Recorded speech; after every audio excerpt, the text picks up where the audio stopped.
Nowadays, we usually hear discussions about how information system is the new futures, how it brings unimaginable benefit for any type of organizations.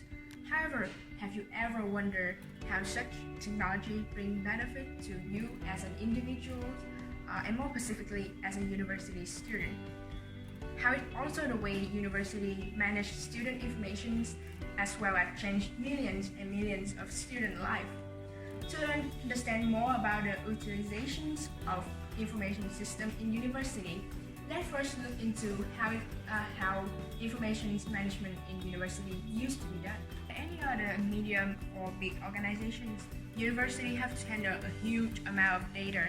And the data can range from student administration, for example, the applications, the tuition fees, the scholarship, or even the student chosen program, term of study, and also the courses.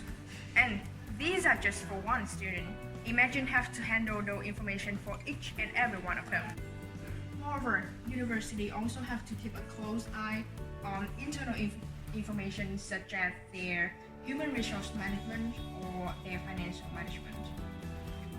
All of the information usually have to be handled by hand, one by one, and often require face-to-face discussion so that they will have a wet ink signature. Not to mention the amount of cabinet and storage that needs to be employed to store all of the information. With the natures of that huge data set, it's very obvious that university needs a lot of time and human resource to handle those information as well as make sure that there are no error or mistake will occur. Yes, well, I can give you two different examples. Now, in Finland, some years ago, in 2015, the universities moved to the joint admission system. And that has been a great help for us because we used to process all our application information in an Excel database. And then we just fed in the kind of final results to a quite simple system.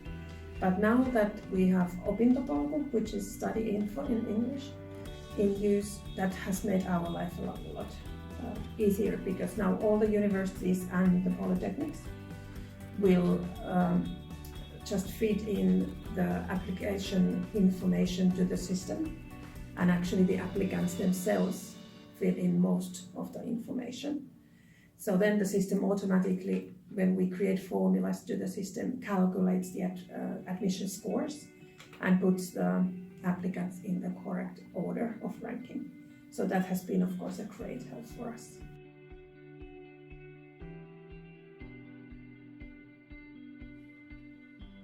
Yes, I definitely think so. And Aalto and I think 4 or 5 other universities together actually have taken in use already SISU system, which is a new student register system. And it's in pilot use phase, and we have not yet been able to take it into use because it is built for a 5 modular system, and our program operates in 15 3-week modules. So when they were planning the SISU system, it was for the other universities, but of course we're part of Aalto, but quite unique in that sense that we have different modular systems. So I'm really looking forward to new kind of modifications and improvements for that system so that we could take that into use. And that would of course be a good thing because our students who continue at the master's programs then would already know how to use the SISU system themselves. Let's talk about today's technology. We will introduce 2 systems. The first one is the Learning Management System, generally known as LMS. LMS is a system primarily used for managing course resources and learning in and out the classroom. And the next one is SRS, the student information systems, and which is focused more on data management. Now I'm going to talk about LMS, Learning Management System, which make up the largest part of the learning system market. And the top three products are Canvas, Blackboard, and as well as Moodle. And most modern LMS are web-based. There are a variety of integration strategies for embedding the content in LMS. And one of the most important features of LMS is trying to create an environment between the learners and instructors. And for example, they can help you to exchange feedback both with teachers and peers. And also it can facilitate learning process by helping teachers to integrate the course material set of learning goals. Is the student information system. Student information system is also a web-based application software which are designed to introduce a structured information exchange environment in college.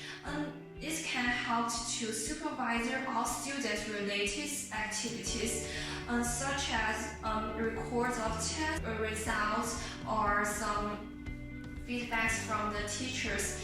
And it can provide a complete student record systems. And in addition to simply manage the student's data, it can also help to manage administrative functions of a university or even a chance of educational establishment. It requires a typical computer architecture of multifunctional student information systems, which shall include the database server, based either on the Unix or Windows systems. I think that we are very well prepared for defense. Our anti-security team, which is located in the main campus in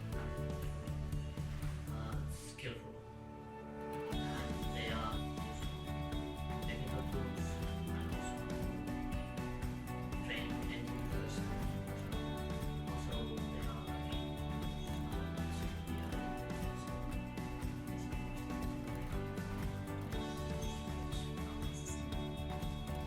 well, every file and folder has access rights on user ID, and through that it is and then also the data storage policies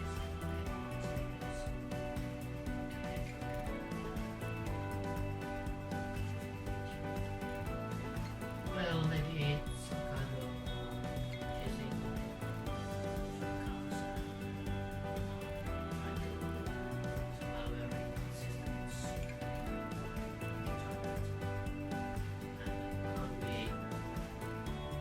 can avoid those is that we keep our students and employees aware of the threats and train them to their use. Speaking of the benefits that IS bring to the university level, it's mostly about how much information it can provide to students for them to make better decisions and take actions. It is having a digital and networked information system is like having a digital library of all the shared information. Students, it is much easier, faster, and more cost-saving, but also often time the information tends to be more sufficient as the online capacity is bigger than the physical one. It is also more flexible to have an IS system, information system, as they are being upgraded regularly to reflect people changing needs without the interruption of the whole system. So for example, WebAudit is the service website that we use in Aalto University, and it's where all the students' personal information are being stored. And the purpose is that to create a place where students can track, can plan their study online. So for example, we can keep track of the current study status and try to make transcript of records and register for new courses. On the other hand, there are also a lot of vulnerability that IS have in school. So, for example, the most important one is associated with security, as hackers could get access to a lot of sensitive information, such as personal data and intellectual property. And in order to tackle that, Aalto University, for example, has taken a series of actions to better protect personal data. For example, all personal information are stored in a separate locker room in the IT center, and the data transfer can only be done by IT specialist or outsourcing provider. It is also quite expensive to purchase and maintain the information system service. It costs a lot of money to purchase hardware, software, and skilled labor force. And we need to upgrade those resources on a regular basis to reflect the changing needs. But outsourcing is also an option, but of course it creates more risk and uncertainty to the school. Finally, at the meantime, as the world is getting more and more digitalized, the infrastructure is developing, and we are seeing a decreasing learning curve. And the advantage that IS bring to the university is vanishing in the future. Hi, I'm Bob Moore. I'm the project director for COSN's Protecting Student Privacy and Connected Learning Initiative. You know, school districts have been working hard for a very long time to protect student privacy and to protect the security of their data. But let's face it, there can't be a more top-of-mind issue to policy leaders at every level, federal, state, and even local, to parents, to online service providers, to school district leaders, superintendents, and boards of education, and certainly school district technology leaders than privacy. And many school districts are taking a fresh look at their privacy practices and policies, wanting to go beyond FERPA and COPPA. They realize that at a bare minimum they have to make sure and comply with FERPA and COPPA, but they're realizing increasingly they need to look beyond that. And the thing that I tell everyone is the very first thing you need to do is the superintendent needs to appoint a chief privacy officer.